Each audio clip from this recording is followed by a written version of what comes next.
हाँ जी दोस्तों, क्या हाल चाल। तो आज आप सभी के लिए लेके आ गया हूँ बेसन का चीला, वो भी देसी स्टाइल। तो सबसे पहले भैया ने लिया अपना बेसन का बैटर, उसको अच्छे से तवे पे डाला और देखो यार एकदम डोसा वाली साइज, बड़ा साइज का था ये।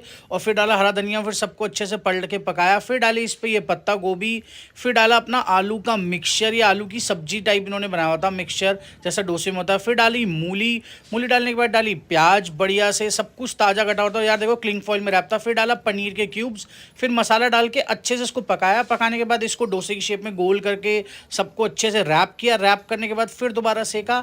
सेकने के बाद इन्होंने प्लेट में हमें सर्व किया। मीठी इनकी थी खजूर वाली चटनी थी, इन्होंने बताया खजूर से बनाते हैं, और खट्टी चटनी थी। और इसका प्राइस मात्र 40 रुपये था। देख के बताओ आप लोगों को कैसा लग रहा है।